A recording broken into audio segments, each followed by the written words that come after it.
মদিনার মসজিদে জোহরে নামাজ হয়ে গেল। সাহাবা হুজরা নবীর পিছনে নামাজ আদায় করেছিলেন। কিছুক্ষণ পরে দেখা গেল নবী পাক সাল্লাল্লাহু আলাইহি ওয়াসাল্লাম নামাজের পাটিতে সিজদায় মাথা দিয়েছেন।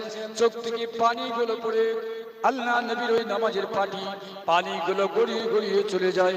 সাহাবারা অবাক হয়ে গেলেন যে নবী নামাজ পাঠ করলেন এই মুহূর্তে তিনি আবার কেন কাঁদছেন? হয় জাহান্নামের কোন শাস্তির আয়াত অবতীর্ণ হয়েছে, অথবা উম্মতের উপরে কোনো গজব আসবে।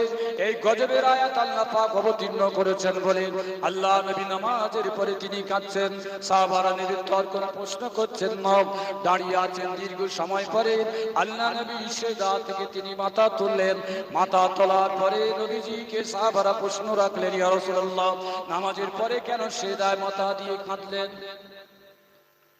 নবীজি বললেন, আমি আমার আল্লাহর কাছে 5টা প্রশ্ন রেখেছি। আল্লাহর কাছে আমি 5টা প্রশ্ন রেখেছি।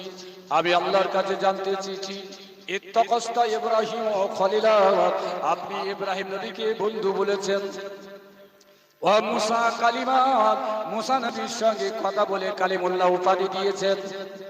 ও জালকালে দাউদ আল হাদিদা, দাউদ নবীকে লোহার কাজ শিক্ষা দিয়েছেন।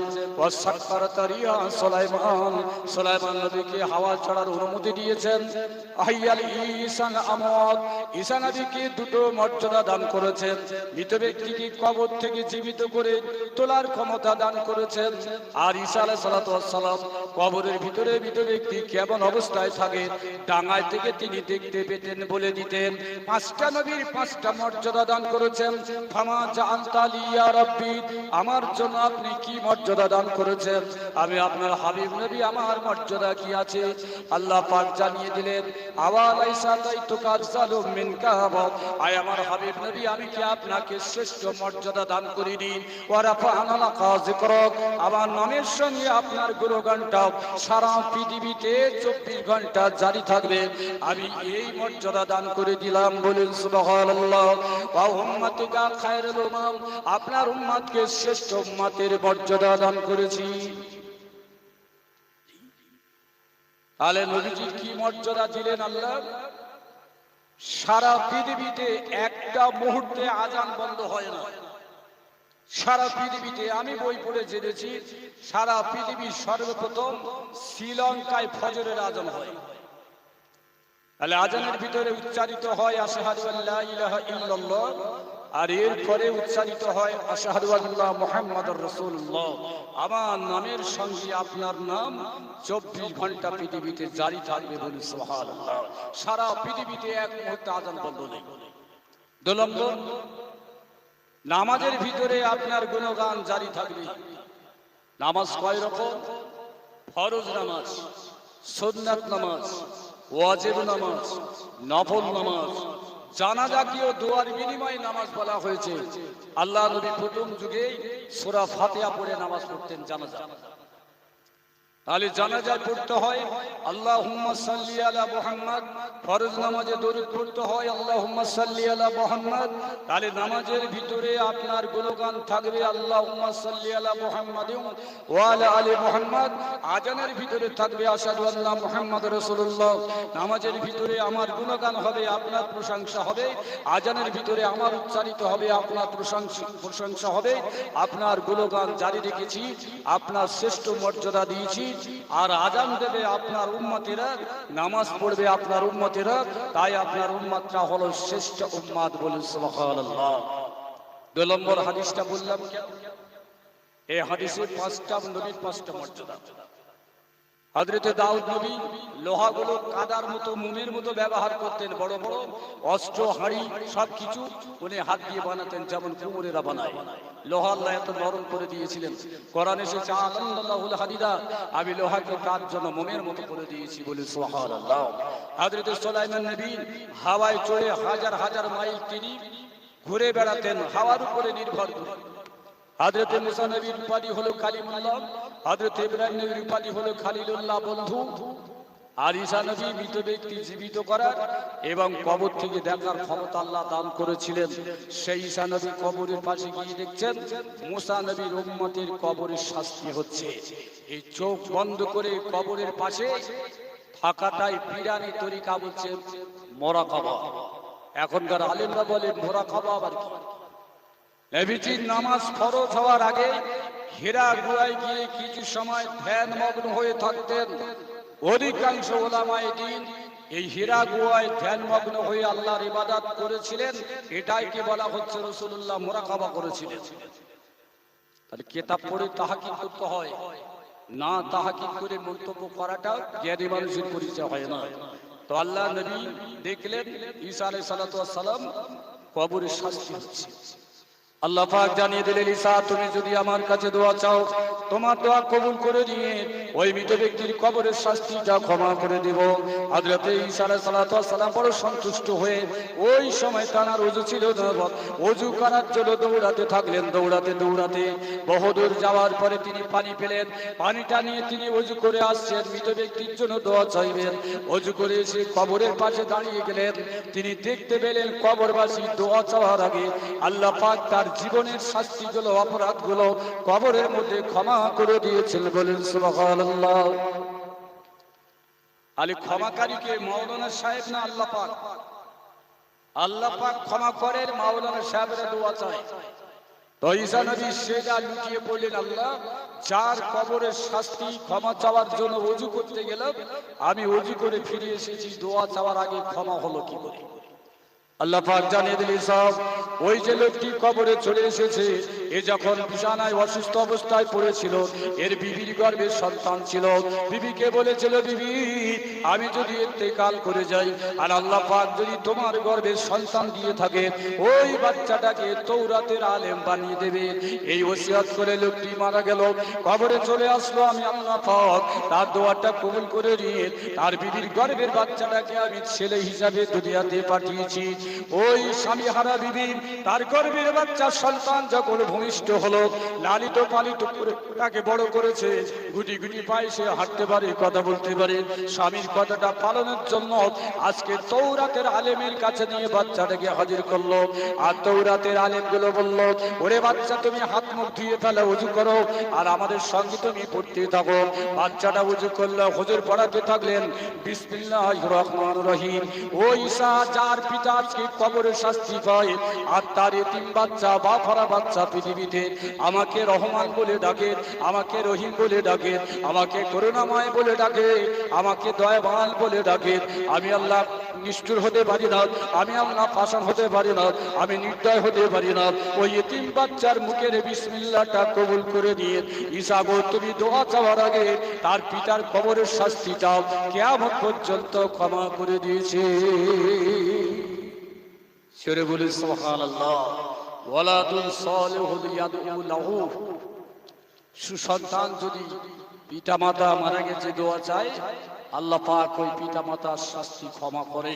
আর এক ব্যক্তির দোয়া আর এক ব্যক্তির উপকারে আসে, হে আর না বলেন কথা একটু বলুন, উপকারে আসতে পারে বিশাল। কিন্তু আমরা তো সেই সন্তান, সায়েন্স সিটি যাব, দীঘায় যাব, বকখালি যাব, মকখালি যাব, আসামে যাব, দার্জিলিং এ যাব, পাহাড় দেখতে যাব, বিবি যাবে, বাচ্চা যাবে, কিন্তু বাপের কবরের কাছে, মায়ের কবরের কাছে, দাদুর কবরের কাছে যাওয়ার সময় হয় না। কেন? ওটা তো আমরা ভাগাড় বলে পরিচয় দিয়ে দিয়েছি। অনুরোধ করবো এই ভুল করবেন না। তাহলে আমাদের দোয়া তাদের জন্য হলো উপকার। এইরকম 50টা হাদিসের আমি দলিল দিতে পারি, কিন্তু আমার সময় কমিয়ে দেওয়া হচ্ছে, সেই জন্য আমি আরেকটা হাদিস পড়েছিলাম, তার উপরে দুটো ছোট্ট কথা বলবো। একবার মহব্বতের সঙ্গে দূরে সরে আল্লাহুম্মা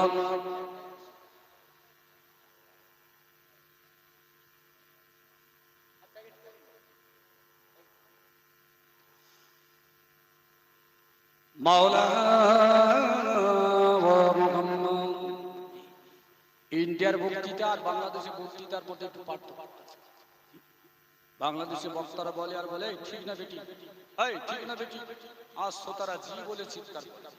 ঘন্টা 2-2.5-3 ঘন্টা বক্তৃতা করে, সুবহানাল্লাহ হয় না, আলহামদুলিল্লাহ হয় না, নবীর নামে দুরূদ হয় না। তাহলে ঠিক না বেটি যদি শ্রোতারা ঠিক বলে দেবে, বক্তার ভিজি 70,000 কেন?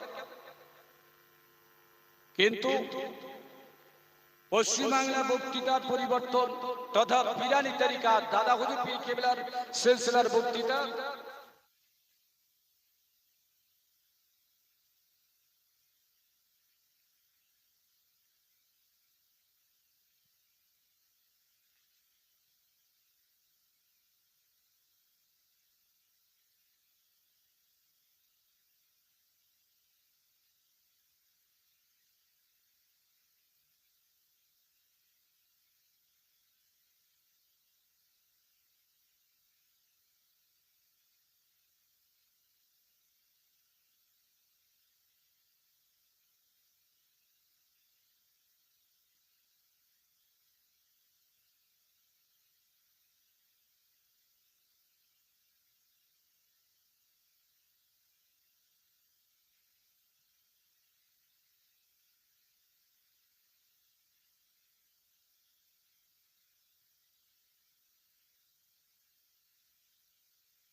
দুনিয়া ভক্ত হয়ে যাবে, দুনিয়ার প্রেমে মত্ত হবে, দুনিয়াকে প্রিয় বলে মনে করবে। আল্লাহ পাক তাদের অন্তর থেকে দ্বীনের ভালোবাসা, দ্বীনের জাজবাটা কেড়ে নেবেন। একদল লোক জুম্মার দিনে 11টার সময় গোসল করে মসজিদে চলে আসে, আর একদল লোক আছে ইমাম সাহেব খুতবায় দাঁড়িয়ে গেছে, তথাপি গুটি গুটি পায়ে আসছে। দেরি হলো কেন? বলছে কাজ, হেভি কাজ ছিল। তাহলে ওই লোকটার কাজ থাকলো না যে আজের আগে মসজিদে আসলো। তাহলে আগে আসাটা দুনিয়ার ভক্ত কম, আর শেষে আসাটা হলো দুনিয়ার মহব্বত, কাজের মহব্বতটা বেশি। তো দুনিয়ার মূল্য কত? আমি একটি ছোট্ট হাদিস আপনাদের কাছে রাখছি। নবী পাক সাল্লাল্লাহু আলাইহি ওয়াসাল্লাম মদিনার মসজিদ থেকে নামাজ পড়ে সাহাবা হুজুর নিয়ে চলেছেন বাজারের দিকে। যেতে যেতে যেতে যেতে আল্লাহ নবী দেখতে পেলেন কি একটা ছাগল বাচ্চা মরা অবস্থায় পড়ে আছে। নবীজি ওই ছাগল বাচ্চার একটা কান ধরে বললেন, মাইয়াস্তারা বিদিরহামিন, এই মরা ছাগলটাকে তোমরা 1 টাকায় কিনতে চাও? দিরহাম মানে রূপোর টাকা, দিনার মানে সোনার টাকা। এখন সৌদিতে এসেছে রিয়াল। তো নবীজির ওই কথা শুনে সাহাবারা বললেন, লা নাশতারা বিগাইরে উজরাতিন ইয়া রাসূলুল্লাহ, 1 টাকায় কেনা তো দূরের কথা, বিনা পয়সায় ছাগলটা দিলে নেবে না। নবীজি বললেন, কিসের জন্য? সাহাবারা বললেন, ছাগলটা মরা। মরা ছাগলের কোনো দাম নাই, যার কোনো দাম নাই, 1 টাকায় কে কিনবে? আরেকজন সাহাবা বলে, ইয়া রাসূলুল্লাহ হাবিবাল্লাহ, এই ছাগলটা যদি জীবিত থাকতো তথাপি কেউ 1 টাকায় কিনতে চাইতো না। নবীজি বললেন, কিসের জন্য? সাহাবা বলে, ছাগলের 2টো কান আছে, একটা কান ছোট আর একটা কান বড়, এই দৃষ্টিকটুর জন্য ছাগলটা কেউ কিনবে না। আল্লাহ নবী বললেন, তোমাদের বিচারে ছাগলের কোনো দাম নাই, জ্যান্ত ছাগলেরও দাম নাই, মরা ছাগলের দাম নাই, ছাগলের কোনো মূল্য নাই। তোমরা যে কথা বললেন, আমার আল্লাহ তামাম কায়নাত স্রষ্টা, মাখলুকাতের স্রষ্টা, আমার আল্লাহর কাছে তামাম পৃথিবীর মূল্য ওই মরা ছাগলের মতো। যেমন তোমাদের কাছে কোনো ছাগলের দাম নাই, আল্লাহর কাছে তেমন পৃথিবীর কোনো দাম নাই। তাহলে বলবেন, মাওলানা সাহেব এই জমিনে নামাজ রোজা সবই হচ্ছে, মসজিদ মাদ্রাসা আছে, দাম নেই কেন? হাদিসের ব্যাখ্যা এসেছে, আল্লাহর রাজত্বে বসবাস করে যে মুমিন ইমানদার ও মুসলমান আল্লাহর রাজত্বে বসবাস করে আল্লাহর রিজিক ভোগ করে, আল্লাহর হায়াত নিয়ে বেঁচে থাকে, সুস্থ সবল চেহারা থাকে, ওই ব্যক্তি যদি রোজা না করেন, ওই ব্যক্তি যদি নামাজ না পড়েন, আল্লাহর কাছে ওই বান্দাটা হলো মরা ছাগলের মতো। আল্লাহর রাজত্বে বসবাস করে যে আল্লাহর হুকুম পালন করে না, তার মূল্য হলো আল্লাহর কাছে মরা ছাগলের মতো। একটু বাড়িয়ে বলি, আপনাদের অসুবিধা হচ্ছে না তো? জি হ্যাঁ, অসুবিধা হচ্ছে, কিন্তু হুজুর বলে হয়তো কিছু বলছে, এটাই তো। সব জায়গায় হুজুরের মর্যাদা আবার ঠিক হবে। মসজিদে বসে আছেন 2 জন, একজনের বয়স 30 আর একজনের বয়স হলো 15, আর মসজিদে নামাজের জন্য ওযু করছেন একজন ব্যক্তি, তার বয়স হলো 65 বছর। 2 জন ভালো করে দেখলেও 15 বছর ছেলেটা দেখছে ওই দাদু ওযু করেছেন, কিন্তু পায়ের গোড়ালির মাঝখানে যেখানে গোশত নেই, শুকিয়ে গেছে হাড্ডির সঙ্গে চামড়া, ওই জায়গায় পানি পৌঁছায়নি। 15 বছর ছেলেটা বলছে, চাচা যদি মসজিদে নামাজ পড়তে আসে, আমি বলবো আরেকবার ওযু করো, তোমার ওযু হয়নি। আর 30 বছরের ছেলে বলছে, যদি তুই ভুল ধরিস তোর একটা ঝাপটা দেবো, তোর বাপের থেকে বয়স বেশি। এখন কি হবে? ভুল ধরা ভালো না ছেড়ে দেওয়া ভালো? হ্যাঁ, তাহলে সব জায়গায় হুজুরের ছাড় যাওয়া যাবে? আলহামদুলিল্লাহ, দোয়াল্লি লোকমা দেবেন না? দেবেন না জি। হুজুর বলে 30 বছর ইমামতি করছে, সূরা ফাতিহা পড়ুক আর না পড়ুক আলহামদুলিল্লাহ শুরু বলেছে, আর দোয়াল্লি শেষে বেলা বলেছে, ও আল্লাহ কবুল করে নেবে। লোকমা দেবেন না ছেড়ে দেবেন? লোকমা দিতে হবে জি। তাহলে এই ক্ষেত্রে ভুল ধরা নয়, সংশোধক। তাহলে কি বলছিলাম, নবীজি কি জানতেন না মরা ছাগল বিক্রি করা খারাপ? তাহলে সেই নবীজি দামাদামি করলেন কেন ছাগলটাকে? قال الله تعالى في كتاب مبين حرمت عليكم الميتة والدم ولحم الخنزير। আল্লাহ পাক কোরআন পাকে জানিয়ে দিলেন 3টে বস্তু আছে তোমাদের জন্য হলো হারাম। তিনটি। এক নম্বর কি? শরীর গোস্ত। মুসলমান সর খায়, ঠিক করে ফতোয়া দেন। কিন্তু ওই যুবক বন্ধুরা পয়লা জানুয়ারি পালন করতে গিয়ে বলে গরু খেয়েছি, ভয়সা খেয়েছি, খাসি খেয়েছি, মুরগি খেয়েছি, পোল্ট্রি খেয়েছি, দেশি খেয়েছি, বিদেশি খেয়েছি, সোর কেবল একটু খেয়ে দেখা যায়। ইমান থাকবে? থাকবে না। খাওয়ার জন্য আবার চুল্লুর বোতল নিয়ে গেছে। টাটা সুমোয় ডিজি বসিয়ে গম গম করে আওয়াজ হচ্ছে, পাকা রাস্তা নাচছে, আর সেই সঙ্গে চুল্লুর বোতলও নিয়ে গেছে। হ্যাপি নিউ ইয়ার, পয়লা জানুয়ারি পালন হচ্ছে। এ অনুষ্ঠান হারাম হবে না হালাল হবে? কিন্তু বলতে পারবো না, ওই ছেলে উপায় করে সংসার চালায়। আপনি যদি টাইট করতে যান, ও পয়সা দেওয়া বন্ধ করবে, নামাজ পড়া বন্ধ। এভাবে চলছে সুযোগ দেওয়া। তাহলে সোর খাওয়া হলো হারাম। সোর এমন একটা প্রাণী, নাজাসুল আইন। সোরের রক্ত, চামড়া, গোস্ত, হাড্ডি, পশম সব খাওয়া এবং ব্যবহার করা হারাম। একজন মুসলমান আছে, বোর্ড লাগিয়েছে 100% গ্যারান্টি। প্রেমে বাধা হচ্ছে, মুক্তি পাবে। ছেলে মেয়ে পালিয়ে গেছে, সব সুযোগ হবে, অসুবিধা কিছু না। জায়গা যদি অসুবিধা হচ্ছে, আমার কাছে আসবে, ঠিক হবে। গ্যারান্টি দেয় আল্লাহ, মাওলানা গ্যারান্টি দিচ্ছে। খবর নিয়ে দেখা গেল সোরের পায়খানায় তাবিজের সঙ্গে ব্যবহার হয়। খবর নিয়ে পাবেন। তাহলে যে প্রাণী খাওয়া হারাম, তার দ্বারা ব্যবহারও হারাম। 2 নম্বর, রক্ত। আপনি কাজ করছেন, হাতুড়ি দিয়ে কাজ করতে করতে আঙুল লাগলো, ফাটলো, টপ টপ করে রক্ত পড়ছে, আপনি চুষে চুষে পান করতে পারবেন? কেন? হারাম। তাহলে রক্ত পান করা হারাম। কোরআন এসেছে 3 নম্বর, মৃত প্রাণী খাওয়া হারাম। কোন কোন মৃত প্রাণী খাওয়া হারাম জানা থাকলে বলবেন। কোন মৃত প্রাণী খাওয়া হারাম?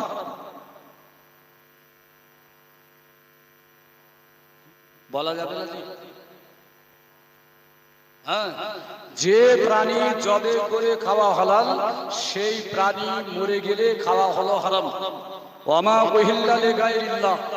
যে প্রাণী জবে করার সময় কোনো দাদা, কোনো মুস্তান, কোনো নেতা, কোনো পীর আর কোনো দেবতার নামে যদি জবাই করা যায়, সেটা মৃত প্রাণী হিসাবে গণ্য, সেটা খাওয়া যাবে। তাহলে যে প্রাণী জবে করে খাওয়া হালাল, খাস করে সাল্লাল্লাহু আলাইহি, জবে করার সময় আল্লাহর নাম নিতে হবে, বিসমিল্লাহির রহমানির রহিম, বিসমিল্লাহ, আল্লাহু আকবার বলে জবে করতে হবে। ওই প্রাণী খাওয়া হালাল, কিন্তু মরে গেলে খাওয়া যাবে। এক্ষেত্রে আরেকটা ছোট্ট মশলা বলি, অসুবিধা হচ্ছে না তো? এখন ধরুন এই মাঠে ইমাম সাহেব একটা গরু জবাই করবেন, অনেকগুলো ছেলেরা আছে, বলছে হুজুর ভালো করে দোয়া পড়ে জবাই করবেন। ইমাম বলছে তোদের থেকে বয়স বেশি, তোদের কথা মানতে হবে। গলায় ছুরি চালিয়ে দিল, বিসমিল্লাহ পড়লো না। ওই গরুটার দাম 50,000 টাকা। গোস্ত কি করবে? আরাম হয়ে গেল। কেন? কাজদান, ইচ্ছা করে সে বিসমিল্লাহ পড়েনি, ইচ্ছা করে আল্লাহর নাম গ্রহণ করেনি, জবে হলো না। আমদান জবাই করলো, কিন্তু বিসমিল্লাহ বলতে ভুলে গিয়েছে, তাহলে কি? রাসূল বললেন ফি কুল্লিল মুমিনি কালবিন তাসমিয়াতান। প্রত্যেক মুসলমানের অন্তরে বিসমিল্লাহ ভরা আছে। মুসলমান যে কাজ করে বিসমিল্লাহ বলে কাজ করে, সেই জন্য জবে করার সময় যদি ভুলে যায়, ভুলে যাওয়া সত্ত্বেও ওই প্রাণী খাওয়া হালাল। আর কাজদান জবে করার সময় ইচ্ছা করে যদি ছেড়ে দেয়, তাহলে ওই প্রাণী খাওয়া যাবে না।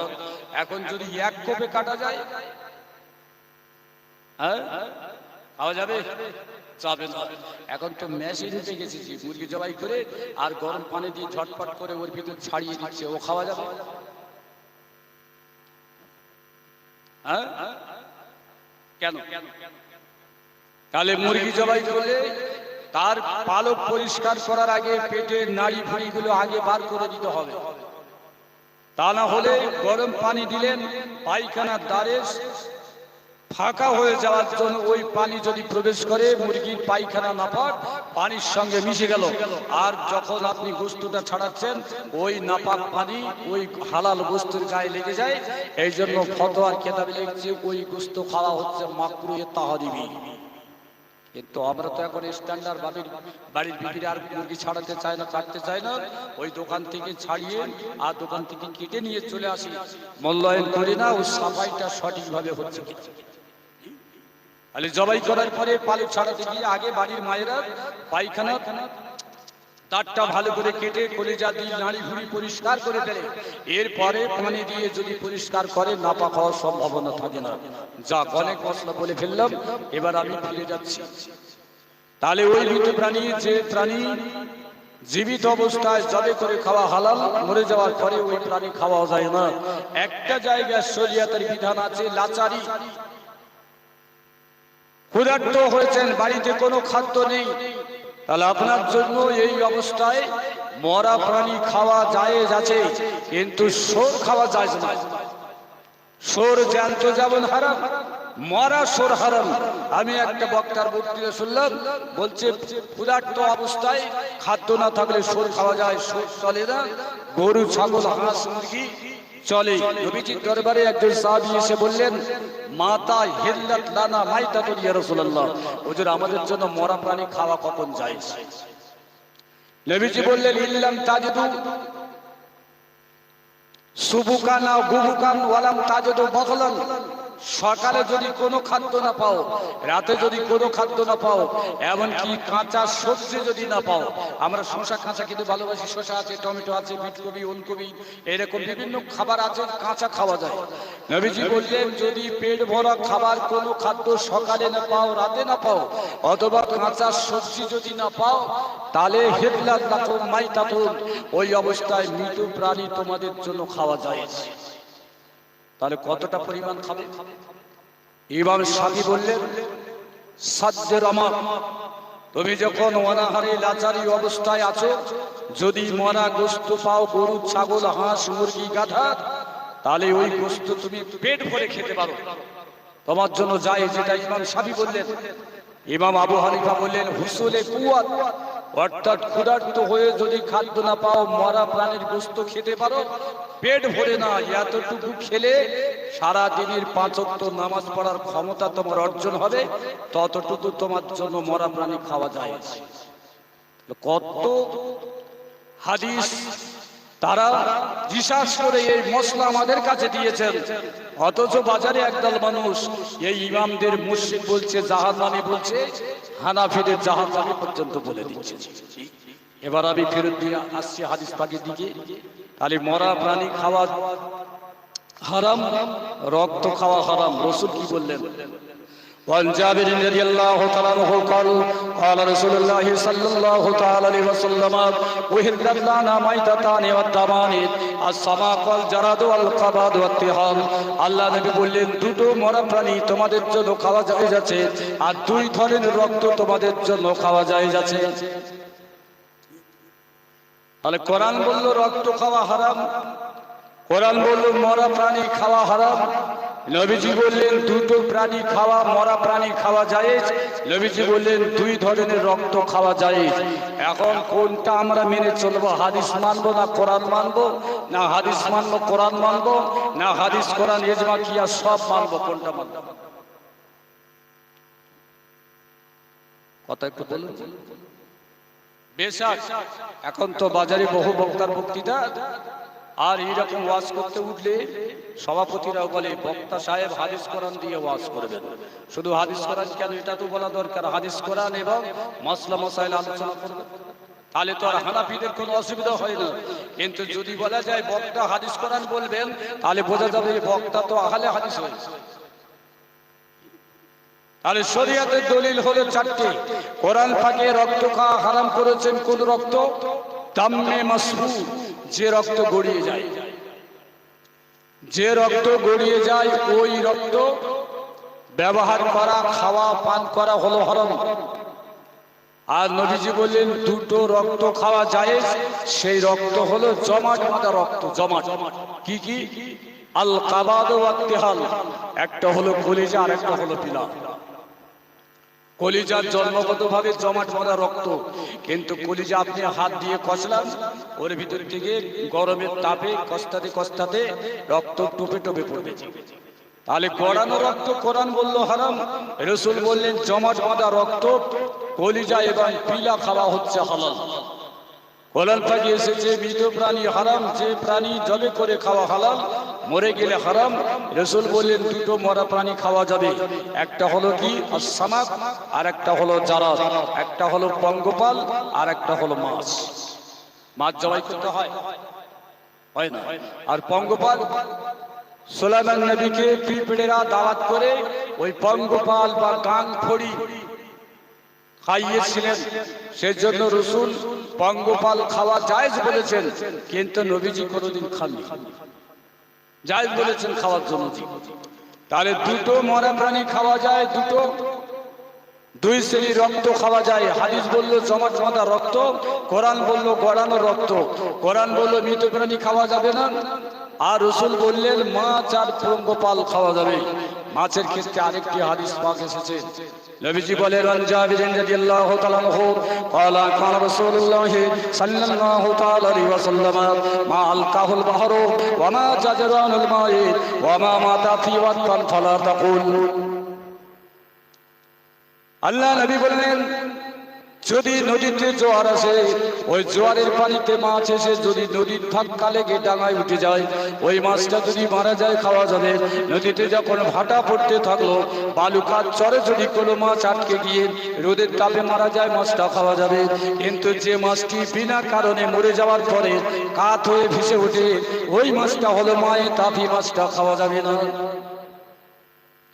মায়ে তাফি মানে যে মাছ মরে ভেসে ওঠে, আগে মাছ মরে গেলে পানির তলায় চলে যায়, তারপরে আস্তে আস্তে ভাসতে ভাসতে মাছটি উপরে চলে আসে। মাছ যত ভাসবে মরার পরে তাহলে দেখতে হবে মাছটা বেশি পচে গেছে। এই মাছটাকে বলা হচ্ছে মায়ের তাফি বা পচা মাছ। কি বলছেন ভাই, কি বলছে আমার বাবা? সে নেবে, কিন্তু মশলা তো চুরি হবে না, মাছ চুরি হয়। আর মাছ চুরি হোক, ফিশারি তো বড় বড় মাছ আছে হচ্ছে এগুলো, কিন্তু মশলা তো চুরি হবে।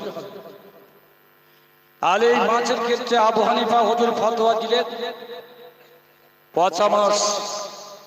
এখন পুকুরে একটা কাতলা মাছ রেখেছেন 8 কিলো ওজন, 400 টাকা কিলো, কিন্তু এই বৈশাখ মাসে পানাওয়ালা পুকুরে মাছটা মরে ভেসে উঠেছে। এখন ফতোয়া বলছে খাওয়া যাবে না, আপনি কি করবেন? মাছটা তুলে আনবেন, আনার পরে দেখবে বাড়ির মেয়েরা বলবে ছাড়া যাবে না, তিতো করে খাওয়া যাবে। ফতোয়া যেটা করলে চলবে না, মেয়েরা ফতোয়া দিচ্ছে তিতো করে খাওয়া যাবে। ফলে পচা মাছ খাওয়া যাবে না। আবু হানিফা হুজুর এই মশলাটা সহজ করে দিলেন। পচা মাছ বুঝবো কি করে? রাসূল বললেন তাফি, যেটা পচে গেছে, মাছের গায়ে হাত দিলে সেটাও তার ভিতরে আগুন প্রবেশ করে। আবু হানিফা হুজুর বললেন মাছের কানকো যদি লাল থেকে সাদা হয়ে যায়, বুঝতে হবে ওই মাছটি পচা মাছ। কানকো যদি সাদা হয়। আবার হুজুর বললেন যে মাছের কান নেই সেই মাছ খাওয়া যাবে। কোন মাছের কান নেই? সাপ, সাপের কান আছে। আরেকটা আছে কুঁচে, মোটা মোটা হয়, আপনাদের কি বলে? হ্যাঁ, পাকাল মাছ তো তোড়া মাছ, বড় মাছ কাদায় থাকে। কুঁচে যেগুলো একেবারে পাক্কা হয়ে গেলে হলুদ হয়ে গেল, এই কুঁচের কান নেই। আরেকটা মাছের কান নেই, সেটা হলো পিছনে বড় ছড়ি থাকে, লেজ থাকে, বেশ বড় গোল এবং পাতলা পাতলা আছে। এই মাছটা আমাদের ওদিকে মুরুলি মাছ বলে। উপরে দেখবেন তার ওই বড় বড় চোখ আছে আর নিচে মুখ আছে, এর কিন্তু কান নেই। কান কোনে এই মাছ, তাহলে সাপের কান কোনে। আরেকটা মাছ আছে সীতাহার মাছ বলে, যেগুলো একদম ঠিক রূপোর মতো সাদা চকচকে আর বড় বড় লম্বা পাতলা। আরেকটা মাছ আছে সাপের মতো দেখতে, লম্বা লম্বা জি সাদা, সেগুলো তার কিন্তু কান নেই। তাহলে যে মাছের কান কোনে সেই মাছ খাওয়া যাবে না। যে মাছের কানকো আছে সেই মাছ খাওয়া যাবে। আবার যে মাছের কানকো থাকার পরে মরে গেলে পচে যায়, সাদা হয়ে যায়, আবু হানিফা হুজুর বললেন চলবে না। এবার আমার হাদিস কোরআন আমি শেষের দিকে নিয়ে আসছি। তাহলে রাসূল পাক সাল্লাল্লাহু আলাইহি ওয়াসাল্লাম তিনি কি জানতেন না মরা ছাগল বিক্রি করা নিষেধ? তাহলে নবী বোঝাতে চাইলেন আল্লাহর রাজত্বে বসবাস করে আল্লাহ রিজিক নিয়ে খেয়ে বেঁচে থাকে, আল্লাহর হায়াত নিয়ে বেঁচে থাকে, জমিনে চলাফেরা করে, সেই মুসলমান যদি আল্লাহর হুকুম তরক করে, নামাজ যদি না পড়ে, রোজা না করে, ওই মুসলমানের মূল্য আল্লাহর কাছে মরা ছাগলের মতো। রমজান মাস হয়ে গেছে, সব ফেরেশতাগুলো আসমানে উঠে গেছে, আরো তারাবিতে আছে না, মসজিদে আসে না, আবার জুতো জামা টুপি সব তুলে রেখেছে। এক বছর পরে যদি রমজান মাস আসে আবার আদায় হবে। তো রমজান চলে গেছে, তবে একটা ছোট্ট মশলা বলি। রাসূল বললেন লাম ইয়াকবালু সাওমাহু মুআল্লাকা বাইনাস সামাই ওয়াল আরদি মা লাম ইউদ্দি যাকাতাহু। যে ব্যক্তি রমজানে রোজা করলো, ফিতরা দিল না, আর রোজাটা আকাশের নিচে হাওয়ায় ঝুলে থাকবে। ওজরি কিতাবে এসেছে জাকানা ইয়াতাওয়ালিদু কাবলা তুলিশ শামসি ফালাইয়া ফিতরাতান। ঈদের দিনে বেলা ওঠার আগে যদি কোনো বাড়িতে ছেলে বা মেয়ে ভূমিষ্ঠ হয়, তার পক্ষ থেকে পিতা মাতা ফিতরা আদায় করতে হবে। আমরা জানি শুধু যারা রোজা করছে তারা ফিতরা দেবে। প্রত্যেক রোজাদারের ফিতরা দেওয়া হলো মুস্তাহাব। একটা ভিখারি গরিব সে ফিতরা নিতে পারে, আবার একটা ভিখারি গরিব তার রোজার স্বচ্ছতার জন্য সে ফিতরা দিতে পারে। অধিকাংশ রোজাদার রোজা করেছেন কিন্তু ফিতরা আদায় করেননি। একটা মশলা বলে শেষ করব, একটা রোজা যদি তার কাজা হয়, যদি 2 মাস রোজা করতে হয়, 30টা রোজা যারা ইচ্ছা করে করেনি তাদের পরিত্রাণ কি আছে? তাদের পরিত্রাণ কি আছে?